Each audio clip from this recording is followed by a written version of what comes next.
দুশ্চিন্তা এবং ডিপ্রেশন আমাদের জীবনেরই অবিচ্ছেদ্য অঙ্গ। যত নবী রাসূল পৃথিবীতে এসেছেন এবং আল্লাহর যত প্রিয় বান্দাগত হয়েছেন, তাদের প্রত্যেকেরই জীবনে কম বেশি দুশ্চিন্তা এসেছে। তারা তাদের সেই কঠিন সময়গুলোতে আল্লাহ রাব্বুল আলামিনের কাছে সাহায্য প্রার্থনা এবং আশ্রয় প্রার্থনা করার মাধ্যমে নিজেদেরকে এতটাই নিরাপদে রেখেছেন, এতটাই ভালো রেখেছেন, এতটাই স্বাভাবিক রেখেছেন যে কোনো বিপদ, কোনো মুসিবত, কোনো পেরেশানি, কোনো ডিপ্রেশন তাদেরকে ভেঙে ফেলতে পারেনি। বরং বিপদেও তারা হেসেছেন এবং স্থির থেকেছেন মানসিকভাবে।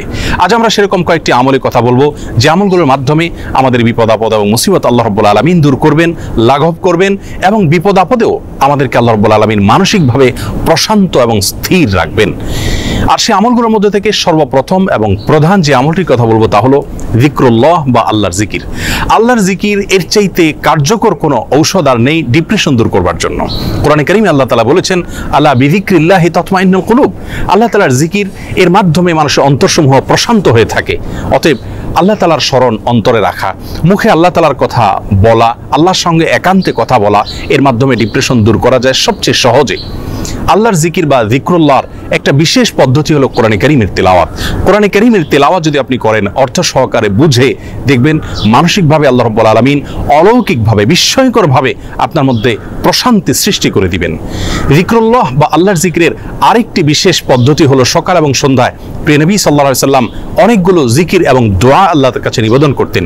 সেগুলো যদি আমরা নিয়মিত করতে পারি তাহলে সেক্ষেত্রে যিকরুল্লাহ এর মাধ্যমে দুশ্চিন্তা এবং ডিপ্রেশন থেকে বাঁচার উপায় আমরা খুঁজে পাবো ইনশাআল্লাহ বিইذনিল্লাহ। দ্বিতীয় যে আমলটির মাধ্যমে দুশ্চিন্তা এবং পেরেশানি থেকে আমরা মুক্তি লাভ করতে পারি তা হলো প্রিয় নবী সাল্লাল্লাহু আলাইহি সাল্লামের সারা জীবনের একটি গুরুত্বপূর্ণ আমল এবং স্পেশাল জিকির, যে জিকির তিনি আল্লাহ তাআলার কাছে নিবেদন করতেন তার কঠিন সময় যখন দেয়ালে পিঠ থেকে যেত ঠিক সেই সময়।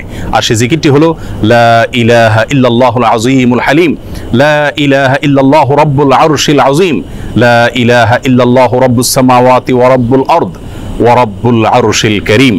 এই জিকিরের মাধ্যমে আল্লাহ রাব্বুল আলামিনের একত্ববাদের স্বীকৃতি, আল্লাহর মাহাত্ম্যের বর্ণনা করার মাধ্যমে আমরা দুশ্চিন্তা এবং পেরেশানি থেকে মুক্তি লাভ করতে পারবো ইনশাআল্লাহ বিইذনিল্লাহ। তৃতীয়ত যে আমলের মাধ্যমে আমাদের বিপদ আপদ এবং কঠিনতম সময়ে আল্লাহ তাআলার আশ্রয় প্রার্থনা করতে পারি, দুশ্চিন্তা থেকে মুক্তি লাভ করতে পারি, সে দোয়াটি প্রিয় নবী সাল্লাল্লাহু আলাইহি সাল্লাম সারা জীবন নিয়মিত পাঠ করতেন। আনাস রাদিয়াল্লাহু তাআলা আনহু তার 10 বছরের সেবক ছিলেন। তিনি বলেছেন, আমি নবী আলাইহিস সালামকে দেখেছি এই দোয়া সবসময় তিনি পাঠ করতেন এবং আল্লাহ তাআলার কাছে দুশ্চিন্তা এবং পেরেশানিতে আশ্রয় প্রার্থনা করতেন। আর সে দোয়াটি হলো আল্লাহুম্মা ইন্নী আউযু বিকা মিনাল হাম্মি ওয়াল হাযান ওয়াল আজজি ওয়াল কাসাল ওয়াল বুখলি ওয়াল জুবন ওয়া দালা'আদ দাইনি ওয়া গালাবাতির রিজাল। চতুর্থত যে আমলের মাধ্যমে আমরা দুশ্চিন্তা, পেরেশানি এবং জীবনের কঠিন সময় আল্লাহ রাব্বুল আলামিনের স্পেশাল সাহায্য পেতে পারি তা হলো সালাত। সালাত হলো আল্লাহর সঙ্গে সংযোগ স্থাপনের সবচেয়ে সহজ মাধ্যম। প্রিয় নবী সাল্লাল্লাহু আলাইহি সাল্লাম বলেছেন, সহিহ মুসলিমে বর্ণিত হয়েছে, আকরাবু মা ইয়াকুনুল আবদু মির রাব্বিহি ওয়া হুয়া সাজিদ। বান্দা যখন সিজদায় চলে যায় তখন আল্লাহর সবচেয়ে নিকটতম অবস্থানে সে চলে যায়, আল্লাহর সবচেয়ে কাছাকাছি যেতে পারে। এজন্য প্রিয় নবী সাল্লাল্লাহু আলাইহি সাল্লামের সারা জীবনের অভ্যাস ছিল, সূরা আবু দাউদে বর্ণিত হয়েছে, কানা ইযা হাযাবাহু আমরুন ফাযাআ ইলা সালাহ। প্রিয় নবী সাল্লাল্লাহু আলাইহি সাল্লামের জীবনে যখনই কোনো সমস্যা দেখা দিত তিনি সালাত আরম্ভ করতেন। এজন্য দুশ্চিন্তা থেকে মুক্তির জন্য সালাত এটি অতুলনীয় আমল, এর সঙ্গে অন্য কোনোটির কোনো তুলনা চলে না। আমরা যখনই কোনো বিপদ দেখা দিবে, কোনো পেরেশানিতে আমরা ভেঙে পড়ার উপক্রম হব, তখনই সাথে সাথে ওযু করে আমরা যদি নিষিদ্ধ সময় না হয় 2 রাকাত সালাতে দাঁড়িয়ে যাব, দীর্ঘ কেরাতে, দীর্ঘ রুকুতে, দীর্ঘ সিজদায় ধীর স্থিরতার সাথে 2 রাকাত সালাত আদায় করে আল্লাহর কাছে হাত তুলে আমরা চোখের পানি ফেলে দিব। সালাতের মধ্যে দুশ্চিন্তা এবং বিপদ আপদ থেকে মুক্তি লাভের জন্য যে সালাতটি সবচেয়ে বেশি কার্যকর এবং আমার জীবনে বারবার আমি পরীক্ষা করে দেখেছি যে এর মাধ্যমে আল্লাহ রাব্বুল আলামিন অলৌকিকভাবে, বিস্ময়করভাবে দুশ্চিন্তা থেকে মুক্তি দান করে থাকেন, তা হলো তাহাজ্জুদের সালাত। ভোর রাতে যখন আপনি সবাই ঘুমিয়ে থাকবে তখন উঠে 2 রাকাত সালাতে দাঁড়িয়ে যাবেন ওযু করে এবং দীর্ঘ সময় নিয়ে ধীরস্থিরতার সাথে কায়মন বাক্যে আল্লাহ তাআলার কাছে সালাত নিবেদন করবেন।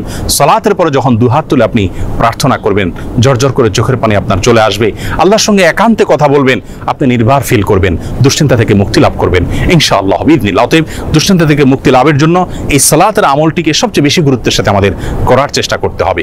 5 নম্বর যে আমলটির মাধ্যমে আমরা বিপদ আপদ এবং কঠিন সময় আল্লাহ তাআলা আশ্রয় প্রার্থনা করতে পারি তা হলো ইস্তিগফার। ইস্তিগফার এমন একটি বিষয় যে কোনো বর্ণনায় বর্ণিত হয়েছে, নবী আলাইহিস সালাম বলেছেন, মান লাজিমাল ইস্তিগফার, যে ব্যক্তি ইস্তিগফারকে নিজের জন্য অবধারিত করে নেয়, অপরিহার্য করে নেয়, নিয়মিত ইস্তিগফার করতেই থাকে, আল্লাহ রাব্বুল আলামিন তার সমস্ত পেরেশানি থেকে মুক্তির পথ তার জন্য সহজ করে দেন এবং বের করে দেন। এবং কোরআন কারীমে আল্লাহ তাআলা বলেছেন, ওয়া মা কানা আল্লাহু মুআযযিবাহুম ওয়া হুম ইস্তাগফিরুন, যেই মানুষেরা ইস্তিগফারের মধ্যে রত থাকে আল্লাহর আযাব তাদের প্রতি আসে না।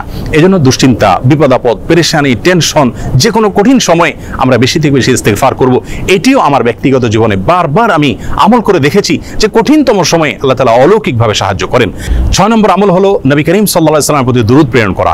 দুরূদের আমলটির মাধ্যমে আল্লাহ রাব্বুল আলামিন মানুষের অন্তরকে প্রশান্ত করে থাকেন, স্থির করে থাকেন, অন্তরে পেরেশানি দূর করে থাকেন, বিপদ আপদ এবং মুসিবত থেকে আল্লাহ তাআলা মুক্তি দান করে থাকেন। 7 নম্বর এবং সর্বশেষ যে আমলটি কথা বলবো তা হলো সাদাকা, দান সাদকা। সাধ্য অনুযায়ী আমরা যতটুকু করব এর মাধ্যমে আল্লাহ তাআলা আমাদেরকে বিপদ আপদ এবং কঠিন সময়ে সাহায্য করবেন, মুক্তি নসিব করবেন। সর্বশেষ যে কথাটি বলতে চাই প্রিয় দর্শক, বিপদ আপদ এবং মুসিবত আল্লাহ তাআলা কখনো কখনো বান্দাকে দিয়ে থাকেন বান্দার কল্যাণে, যার বিনিময়ে আল্লাহ রাব্বুল আলামিন জান্নাত দিবেন।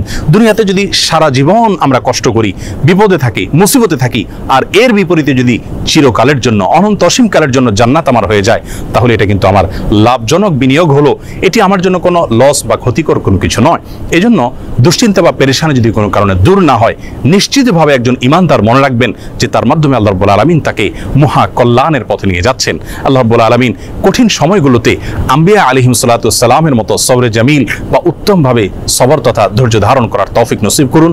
সকল বিপদ আপদ, সকল দুশ্চিন্তা এবং পেরেশানি থেকে আমাদের সকলকে মুক্তি নসিব করুন।